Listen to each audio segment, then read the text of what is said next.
اعوذ باللہ من الشیطان الرجیم بسم اللہ الرحمن الرحیم.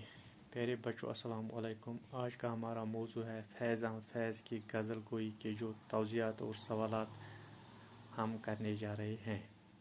سب سے پہلے توضیحات پر مختصر روشنی ڈالیں گے. پہلی غزل کے مطلع میں یہ ظاہر نہیں ہے کہ شاعر کس سے مخاطب ہے، یعنی شاعر کس سے مخاطب ہے. اس غزل کا جو پہلا شعر ہے، گلوں میں رنگ بھرے بادی نو باہر چلے بھی آ کہ گلشن کا کاروبار چلے. یہ ظاہر نہیں کہ شاعر کس سے مخاطب ہے. یہ وہ ہے جو آ جائے تو گلشن میں کاروبار چلے، شروع بہار کی ہوا چلے اور پھول کھلے. یعنی گلشن کا کاروبار محض اسی کی وجہ سے بند پڑا ہے جس کا شاعر کو انتظار ہے. یہ شاعر کا محبوب ہو سکتا ہے. دوسرا، فیض کی شاعری چونکہ انقلابی رنگ و آہنگ رکھتی ہے، اسی لیے ان کے یہاں محبوب کا وہ تصور نہیں ملتا جو روایتی شاعری میں عام طور پر پایا جاتا ہے. ان کی شاعری میں محبوب کا لفظ عموماً آزادی، امن و سکون اور انسانیت سے جڑا ہوا ہے.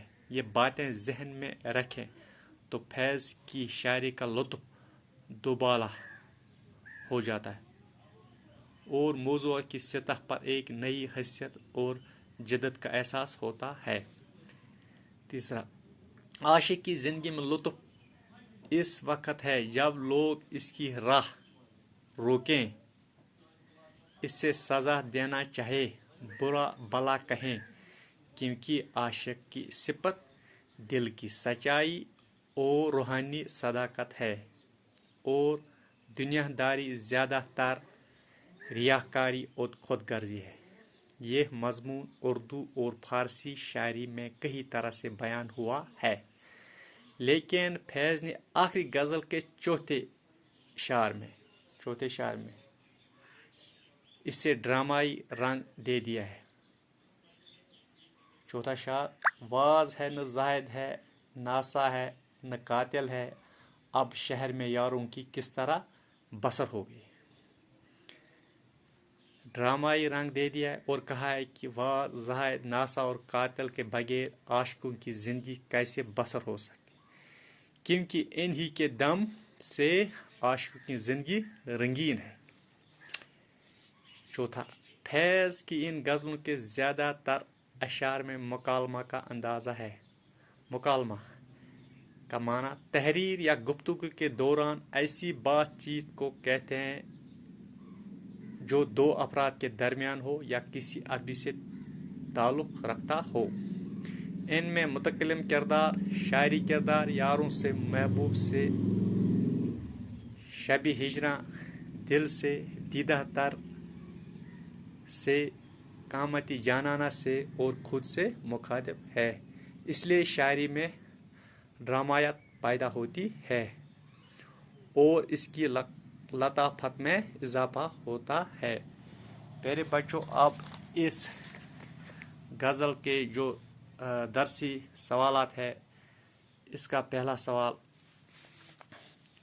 فیض کی شاعری کا موضوع کیا ہے؟ پیارے بچوں، اس کا جواب، فیض کی شاعری کا موضوع گل و بلبل، حسن و عشق، انسانی ہمدردی، آزادی، انقلاب. اس غزل کا جو دوسرا سوال، فیض کی غزل میں قفس اور چمن یا رات اور سحر کے الفاظ ان معنوں میں استعمال نہیں ہوئے ہیں جن معنوں میں یہ عام طور پر اردو غزل میں استعمال ہوتے رہے ہیں. کیا آپ بتا سکتے ہیں کہ فرق کیا ہے؟ پیارے بچوں، اس کا جواب، فیض کی ان غزلوں میں قفس، چمن، رات، غلامی، وطن اور سحر، آزادی کے معنوں میں استعمال ہوئے ہیں.